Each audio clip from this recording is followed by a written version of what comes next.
1장 17절에서 21절 말씀입니다. 다니엘 1장 17절로 21절 말씀입니다.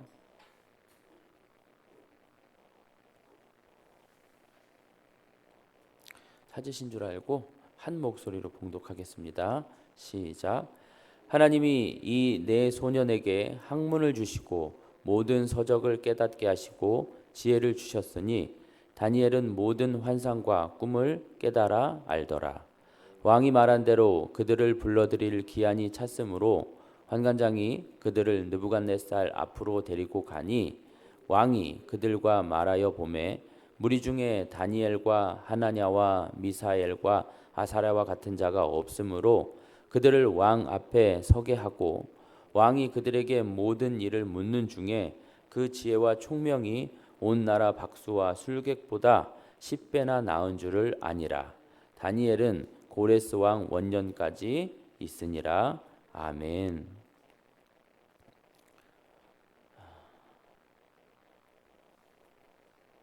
세상을 이기는 특별한 은혜라는 제목으로 말씀을 전합니다. 어제까지의 얘기는 이제 다니엘이 뜻을 정하여 왕이 주는 음식을 먹지 않겠다는 것이었습니다. 왜 왕이 주는 음식을 먹지 않으려 했냐면 왕이 주는 음식은 바벨론이 섬기는 그 우상을 위해 마련된 음식이기도 했고요. 그 외에도 다니엘은 하나님의 말씀 곧 율법을 따르는 유대인이란 말이죠. 그 율법에는 먹어도 되는 정한 음식이 있고 또 먹지 말아야 할 부정한 음식, 예컨대 돼지고기 같은 것 부정한 음식에 속하잖아요.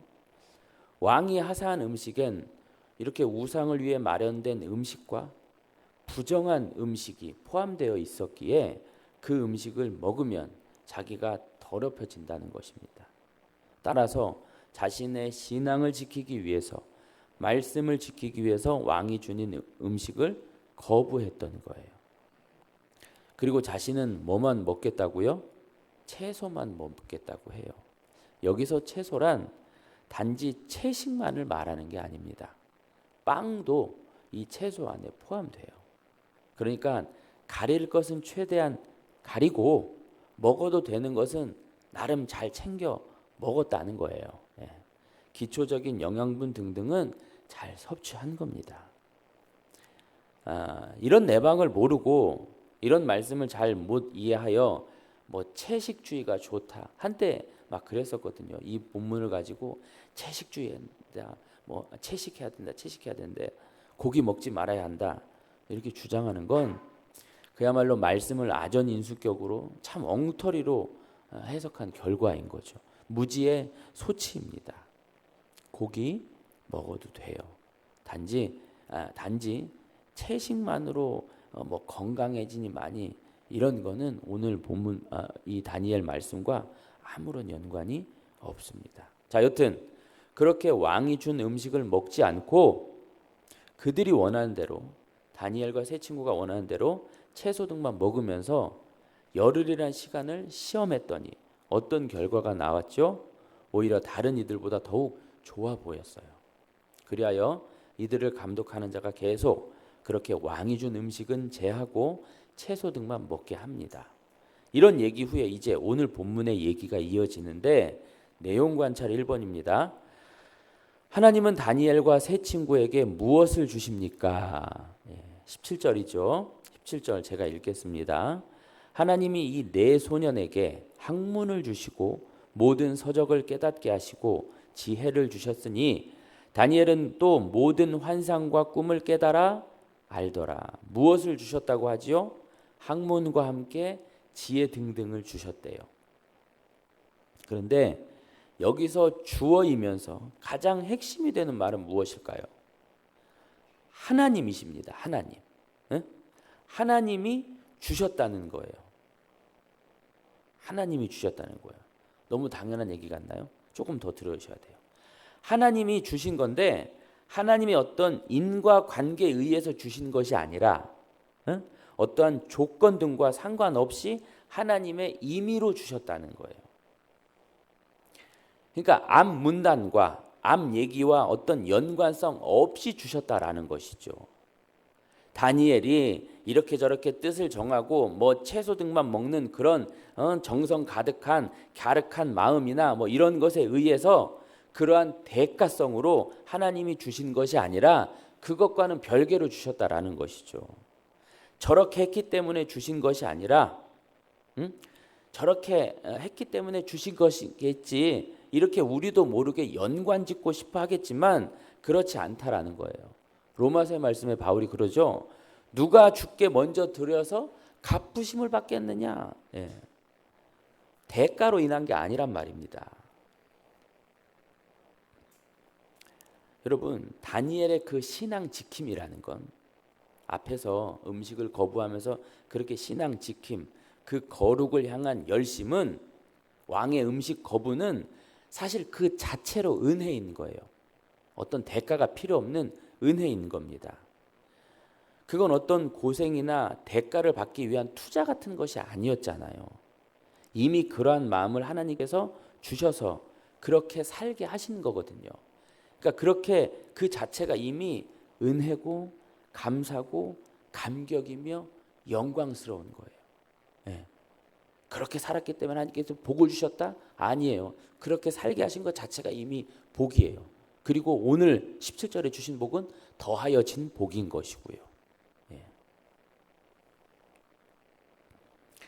자, 이 17절 이 은혜에 대해서 좀 더 구체적으로 보자면, 학문을 주시고 모든 서적을 깨닫게 하시고 뭐 지혜를 주셨다고 해요. 한마디로 이게 어떤 표현이냐면 열심히 공부할 수 있게 만들어 주셨다라는 것이죠. 그냥 뿅 하고 머리에 뭔가를 넣어 주셨다 이런 게 아니라 집중력과 분별력과 어떤 탁월함, 이런 것과 함께 이런 것을 통해서 열심히 공부할 수 있도록 인도하셨다, 이런 의미인 거예요.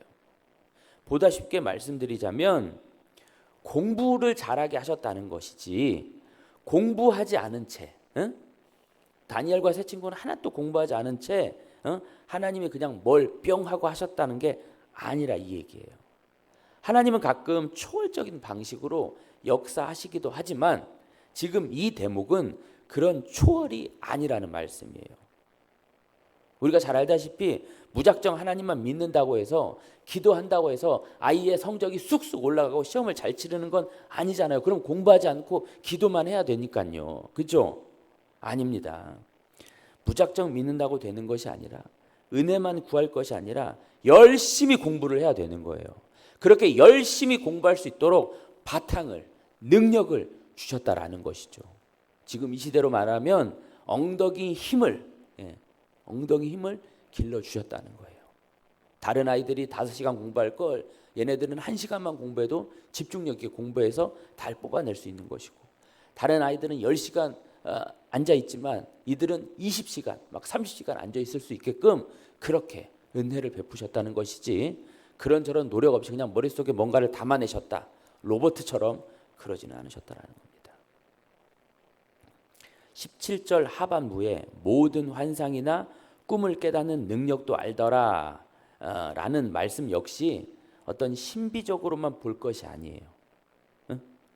이렇게 환상이나 꿈을 깨닫는 능력, 이런 것도 어떤 신비적인 것이 아니라 다니엘과 세 친구는 끊임없이 하나님에 대한 지식을 갈고 닦았고요, 그분과의 깊은 교제로 나아가려고 기도하기도 애썼다라는 것이죠. 그것에 따라서 이런 능력도 허락되는 것입니다. 하나님에 대한 이해도 없고 하나님과 깊은 교제, 기도도 하지 못하는 자가 하나님의 마음을 알고 하나님의 뜻을 계산하고 그럴 수는 없는 거예요. 따라서 여기서 말하는 건 그냥 가만히 있는 채 초월적이고 신비적으로 어떤 힘을 뿅하니 주신 것이 아니라는 점, 그리고 이보다 앞서 이 은혜는, 17절의 은혜는 어떤 보상이나 대가가 아니라는 점, 이것을 우리는 유념해야 합니다. 내용 관찰 2번입니다. 왕은 내 소년과 대화해 본 후 어떻게 평가했습니까? 여러분 18절, 19절, 20절에 공통으로 들어가는 말이 뭔지 한번 찾아보세요. 18절, 19절, 20절에 공통으로 들어가는 말 보이시죠? 뭐예요? 왕입니다. 왕. 그 왕 앞에 이 다니엘과 세 친구가 있는 거거든요. 그 왕 앞에 이 다니엘과 세 친구를 지금 누가 세우시는 겁니까? 하나님이 세우신 거예요. 하나님이 왕 앞에 그 네 소년을 세우시려고 아주 오래전부터 작업을 하셨고, 급기야 이렇게 딱 세우신 겁니다. 자, 왕이 어떤 평가를 내려요? 이런 자들이 없는 거예요. 이야, 내가 이런 자들을 못 봤다. 온 나라를 통틀어 이런 자들, 다니엘과 네 친구 같이 지혜 있고 지식 있고 총명하고 유능한 친구는 보지 못했다. 20절에 뭐라고 그러죠? 10배나 나았다라는 말이 있는데 이건 두 가지 의미가 있어요. 첫 번째는 10배나 나았다. 그러니까 상대가 없다라는 거죠. 그만큼 월등히 차이가 난다. 탁월하다 이런 의미예요. 10배, 10배. 두 번째 10배는 그 10배라는 말 자체로 누굴 생각하게 할까요? 하나님의 손길을 생각할 수밖에 없게 만드는 거죠. 그렇게 만드신 분, 그렇게 10배나 차이가 나게 만드신 분, 하나님의 은혜라는 거죠. 그분의 은혜를 상기하게끔 하는 말씀인 거예요. 하나님은 세상의 그 왕에게, 바벨론이라는 그 어마무시한 나라의 왕에게 자신의 백성 다니엘과 세 친구들, 이들을 이렇게 떡하니 내보이고 싶은 거예요. 어떠냐? 이게 내 백성이다. 이렇게요. 연구함목상 3번입니다. 하나님은 왜 다니엘과 세 친구에게 특별한 은총을 주셨습니까? 자, 이런저런 은총을 왜 주셨을까요? 뭐 하시려고 주셨을까요? 우리가 잘 아는 대로 하나님 당신님의 영광을 위해서 주신 겁니다. 8절에 다니엘이 뜻을 정했다라는 것도 결국 다니엘 개인의 어떤 소박한 뜻 뭐 이런 게 아니잖아요. 이런 말이 아니잖아요. 하나님의 영광입니다. 하나님의 영광이요. 1장 이후로도 보면 이런저런 에피소드들이 나오잖아요. 그 에피소드들을 통해 하나님은 결국 자신의 영광을 그 네 사람을 통해서 드러내시거든요. 하나님의 어떠하심을. 그래서 다들 결국은 뭐예요? 뭐 사자굴에 들어가거나 뭐 풀무불에 들어가거나 그때마다 왕이 뭐라고 고백하냐면 네 하나님, 너의 하나님, 너의 하나님을 자꾸 찾게 만들어요. 그렇게 하나님의 영광을 보이기 위해서 이렇게 만드시고 은총을 베푸시는 겁니다. 여러분, 우리가 뜻을 정한다, 뭐 신앙생활을 한다, 이 모든 것은 사실 우리 개인의 어떤 입신양면이나 영달을 위함이 아닙니다. 다 하나님의 영광을 위함이죠. 우리 인간 존재 자체가 웨스트민스터 소요리 문답 1문답이 잘 정리하는 대로 뭐예요? 하나님을 영화롭게 하고 영원토록 그분을 즐거워하기 위함, 곧 하나님의 영광입니다. 영광. 간혹 우리가 즐겨 쓰는 말 중에 뭐 우리의 비전, 우리 자녀들의 비전, 우리 교회의 비전, 하나님께서 주신 뭐 하나님께서 우리에게 주신 뭐 비전, 뭐 자꾸 그렇게 얘기하는데 이제 그런 것에 우리의 뜻을 투영하기 쉽거든요. 반영하기 쉬워요. 근데 비전 그런 거 없습니다. 하나님의 영광, 하나님을 위해서 사는 것이 곧 하나님의 비전이자 교회의 비전인 거예요. 다른 비전은 없어요. 일부러 만들어낼 필요도 없고 그런 것을 소원할 필요도 없습니다. 우리가 무엇을 할 것인가는 우리 자녀들에게도 마찬가지지만 각자의 소질이나 적성 또는 역량 등을 고려해서 결정하면 그만이고요. 그 모든 일의 주된 목적은 하나님의 영광을 나타내는, 더 쉽게 말하면 그냥 하나님의 자녀답게 잘 살면 됩니다. 어디 있든지 어디다 내놓든지 다니엘처럼 하나님을 경외하고 하나님의 말씀대로 살려고 애쓰는 것, 그것이 뜻을 정한다는 것이고 그것이 곧 우리의 비전, 하나님의 백성들의 비전, 교회의 비전인 것입니다. 이러기 위해선 오늘 다니엘서 1장이 잘 말하고 있는 대로 무엇이 선행되어야 하냐면 신앙의 정립입니다. 신앙 다지기가 먼저 되어야 돼요. 하나님 역시 오늘 1장을 잘 보십시오. 무엇부터 하셨냐면요, 능력부터 주시지 않았어요. 다니엘과 세 친구들에게 그릇, 신앙이라는 그릇을 먼저 마련시키셨거든요.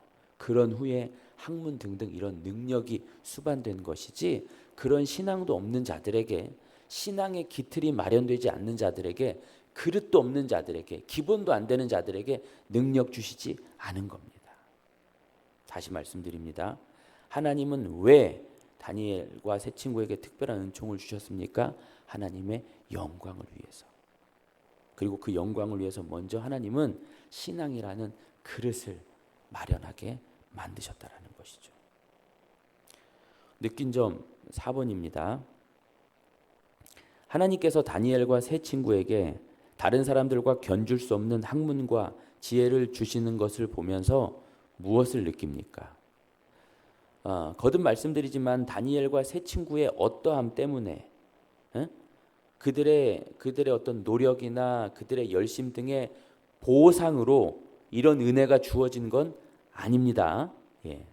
그들이 신앙을 잘 갖추었기 때문에, 뭐 이런저런 수고와 노력을 아끼지 않았기 때문에 주신 것이 아니에요.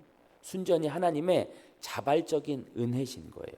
따라서 우리에게도 희망이 있는 것은 우리가 이 본문을 토대로 우리의 모습이 어떠하든지 아무리 엉망이라 할지라도 구할 수 있는 거예요.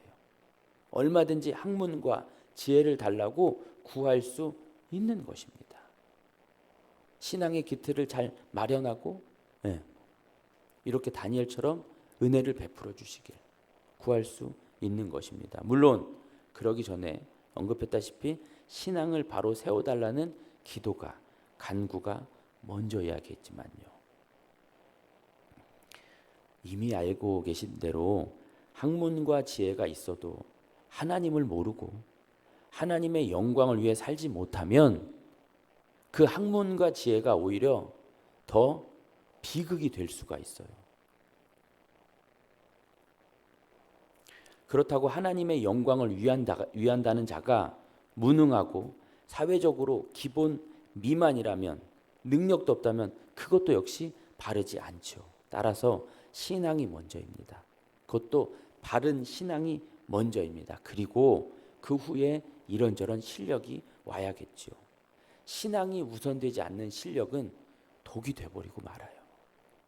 그 실력 때문에 신앙을 더 멀리 한다니까요. 신앙이 우선입니다.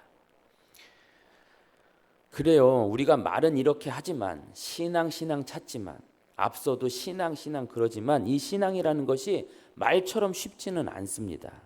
참 어렵습니다. 이렇게 말씀드린 저도 부끄럽기가 그지 없어요. 그래서 이 신앙 놔버릴까요? 버려버릴까요? 그럴 수는 없잖아요. 못 놓습니다. 오히려 그렇기 때문에, 그 신앙하는 게 어렵기 때문에 더욱 붙들고 늘어져야 돼요. 기도해야지요. 그래서 하나님께서 기도라는 수단을 주신 겁니다. 우리 마음대로 되지 않기 때문에. 아무리 좋은 것이지만 그것이 우리 마음처럼 되지 않아요. 다니엘이 여기까지 오기는, 앞으로도 보겠지만 쉽지 않습니다. 그래서 그는 기도할 수밖에 없었어요. 그렇게 기도하지 않고는 그 바벨론 땅에서 자신의 신앙을 견지하면서 살아간다는 건 어려운 일이었던 거예요. 그래서 그렇게 기도하며 매달렸던 것이죠. 결단과 적용 5번입니다. 내가 이 세상을 이기게 하시는 하나님의 은혜를 기대하고 있는 증거는 무엇입니까? 하나님의 방법으로 세상을 이기기 위해 오늘 실천할 수 있는 일은 무엇입니까? 문제가 참 어렵더라고요. 우리가 보고 있는 이 교재는 지금 특별히 이 5번은 무슨 말이냐면, 이제 다니엘 일행과 함께 교육을 받고 있는 소년들이 있을 거 아닙니까? 그 소년들을 뭘로 간주하고 있어요? 세상으로 간주하고 있어요. 그리고 그들을 이겼다, 이런 식으로 이제 풀어가고 있는데, 뭐 그럴 수 있습니다. 다른 이들보다 이 다니엘과 세 친구가 월등하다고 하는 말에는 아마 다른 이들과 견줌이 있고 비교가 있고 대결이 있는 것이니까요. 이제 거기서 이겼다는 것이죠. 그러한 세상들을 이겼다라는 것이죠. 이렇게 그렇게 세상을 이기기 위해 하나님의 은혜를 기대하며 무엇을 실천할 수 있는가? 이런 질문인데 우리가 꼭 다니엘과 같은 상황은 아닙니다. 다니엘과 같은 상황은 아니잖아요. 그럼 우리가 세상을 어떻게 이겨야 되는가? 어떤 상황과 환경에도 굴하지 않고 하나님의 자녀답게 사는 것, 하나님의 자녀로 사는 것, 그 자체가 세상을 이기고 있는 거예요. 또 그러기 위해 그 쉽지 않은 일을 위해 우리는 일단 우리의 정체성, 이 정체성, 결국 신앙이겠죠. 그걸 날마다 바로 알아야 하고 날마다 갱신해야 하고 또 그 정체성에 걸맞게 신앙에 걸맞게 사는 일에 하나님께 도움을 은혜를 구하며 나아가야겠죠. 기도만 해서는 안 됩니다. 기도도 해야 되는 것이죠. 기도하며 계속 부딪혀 보면서 거기서 다시 보완하고 개선하고 그렇게 보다 더 하나님의 자녀로 성장해 나아가는 것입니다. 이 과정을 과정입니다. 과정 안에는 아시다시피 실패와 잘못이 포함되어 있는 것이죠. 그렇게 실패와 잘못이라는 과정을 잘 감당해 나가야 되는 겁니다. 감사하며 인정하며 기도하며 그렇게 나아가는 것이죠. 오늘의 기도 같이 읽겠습니다. 주여 거룩함을 지켜서 세상보다 탁월한 은혜를 덧입는 사람이 되게 하소서. 거룩함, 거룩은 구별입니다. 세상과는 다른 구별 뭐가 있을까요? 바로 예수 그리스도로 말미암아 하나님의 자녀가 되었다는 그게 구별입니다. 그 자녀로 살아가는 것, 그것이 거룩이고요. 오늘도 우리는 이 거룩을 지키고 살아내야 하는 것입니다. 거룩하게 하나님의 자녀답게 하나님을 인정하며 오늘도 잘 살아내시길 축복하면서 우리 말씀을 생각하며 기도하겠습니다. 또한